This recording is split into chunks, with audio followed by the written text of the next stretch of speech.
I would say about all the games I've played, one of my favourite genre of games is either playing a ninja or being a badass samurai. Whether we're going back to the early days of Tenchu, where you stalk your enemies in the shadows waiting for the perfect moment to strike, or whether you choose a beautiful setting and get lost in the world of Ghost of Tsushima, and last but no means least, my favourite game, the chaotic world and nail-biting combat that is Sekiro Shadows Die Twice. And this is a deep dive redesign going to be all about sword combat, so let's get into the first section. Choose your weapon! Here is the weapon loadout that I'll be using to capture those samurai-style sounds.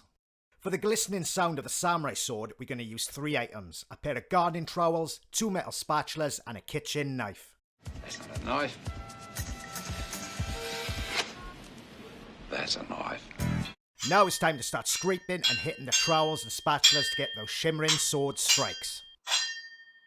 Also, for the draw of the sound of the katana before you begin to slay and dismember your enemy, we'll slowly pick up the kitchen knife from the kitchen countertop to achieve that sound. Now we move on to the sound of the shinobi and sword movement. To achieve the quick and deadly sound of a skilled shinobi, we're going to need a skipping rope and either a leather jacket or a denim jacket on hand.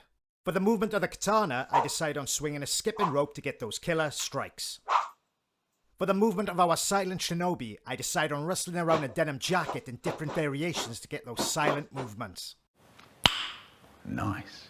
And now to tie the whole scene together, I'll be adding some background ambience to match this scene. For the deadly samurai sword hits and deflects, I used a mixture of garden trowels, spatulas, and a kitchen knife.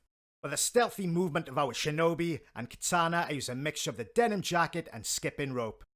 For the death blow, or any time the katana hits the enemy's flesh, I add some gore sounds to heighten the feel of the combat. For the shinobi's voice and the enemy's voice, I use my fantastic voice acting that you'll see in the video now.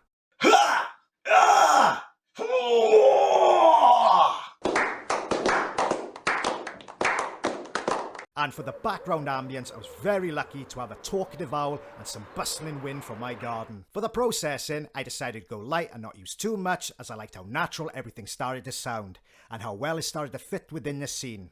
Plus, I wanted to see how far I could go with just the sounds that I've recorded. For the processing, I added onto the sword was a frequency shifter and a filter from Kilo Hearts. For the gore sounds, I added a crystallizer and decapitator from Sound Toys.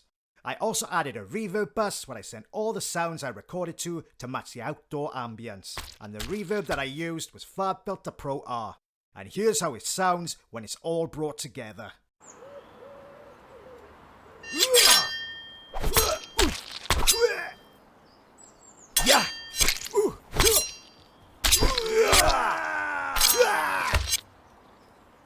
Before I end this video, I'll also be giving away some sound effects that'll be available in the description below, called The Sound of Combat. So you can practice creating your own samurai fighting scene. And if you did enjoy the video, it'd be great if you could like, subscribe and share, and I'll catch you in the next one. Cheers.